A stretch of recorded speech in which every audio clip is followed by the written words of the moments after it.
We got to rule. We all three contestants. Go ahead. We'll start with a few comments from Coach Lorenzo Romar and then open it up for questions. Coach. That's not the first time we played against Washington State and the game didn't end up something like that. It's unbelievable how, regardless of how the game starts, at the end it comes out that way. You got to give Washington State a lot of credit. They fought hard.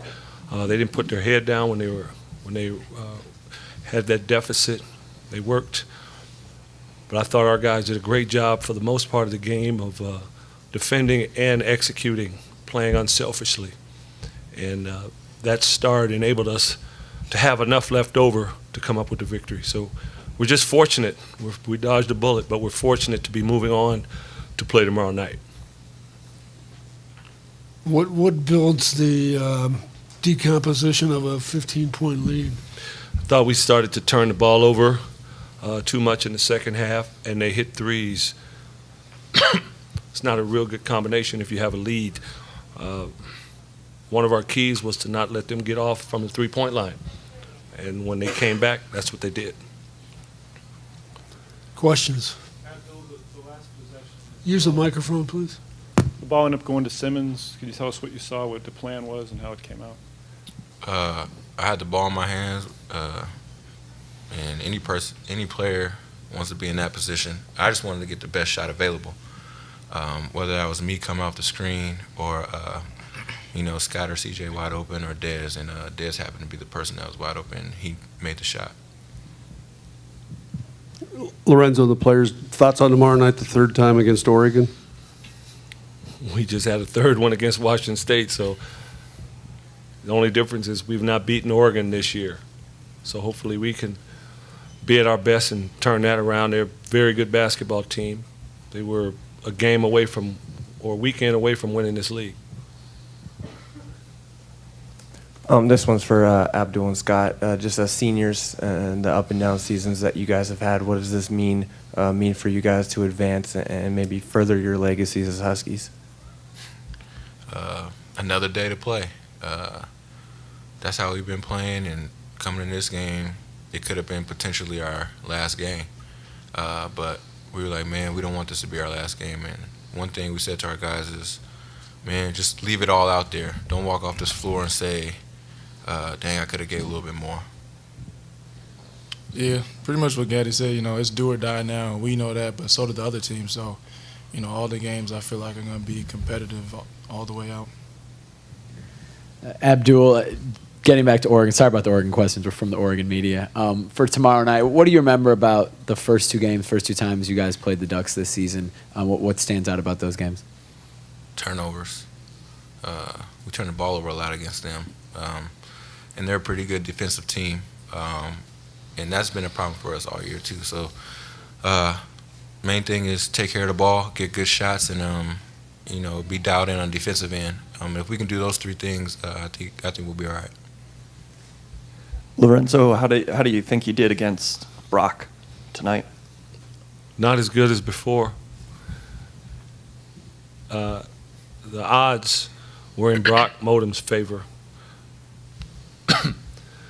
When we played the game we talked about when Klay Thompson was here, and we did a decent job on Klay Thompson, and then in this tournament opening game he scored 43.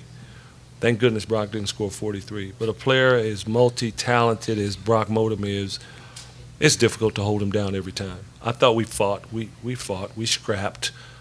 He still had to work for his points. He's just a heck of a basketball player, and I thought he was playing his best basketball of the year down the stretch here. He had 31 points against USC, 20 points the game before that against UCLA, and he's really good. Why do you have Scott on him in the final possession, and did you want to switch that when they screened?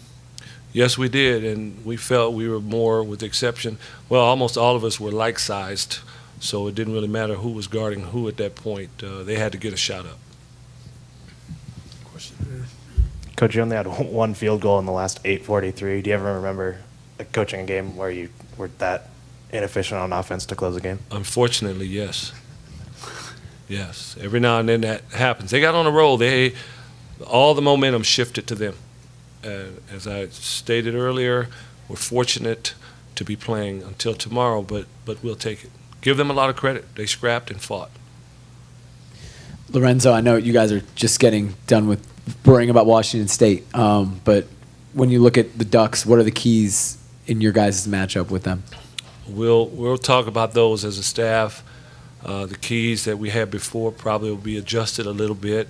That's like you mentioned. We just finished this game. We'll meet as a staff and then present it to the team tomorrow. Abdul, what was your thought process up 19, and then what were you thinking when they tied it? Up 19, just keep playing. It's the hardest thing when you're up 20 and you got so much time left, especially for players. Like I always ask Coach, like why do guys just all of a sudden just you get in this chill mode when you're up 20? That's the hardest thing, and that's why I kept trying to tell the guys, come on, keep playing, keep getting stops. And they got hot. Like we kept playing hard, but they got hot and they started scoring. And so when they tied the game, the main thing was calm ourselves and get the best shot available and make sure we're solid on both sides. And I think Coach did a great job of when he brought us in, even though he could have went crazy because they were scoring, hitting threes. He was like, all right, we got this. Everybody calm down, we got this. And he drew up a play, and he was super confident in us. And I think that's why we came out on the upper end. Just call me Denzel because that was a great acting job. Going crazy on the inside. Right here. Scott, how do you explain the last 5 games now you've had? I've just been able to make shots, been trying to play hard, and it's just been falling down for me, so. Was there anything in particular that was going on early in the second half, then you caught fire and made 2 in a row, but for a while you didn't even take a shot there to start after halftime? No, I mean, they were focusing on me, so it opened it up for other guys. So, as long as we're scoring, I had no problem with that. Go ahead. Either Coach or Abdul, the last score you had with Desmond, was that for Desmond, or did he just flash open? The play was just to get a ball screen and then make the best decision and get the best shot available. So I came off the screen and Des happened to be open.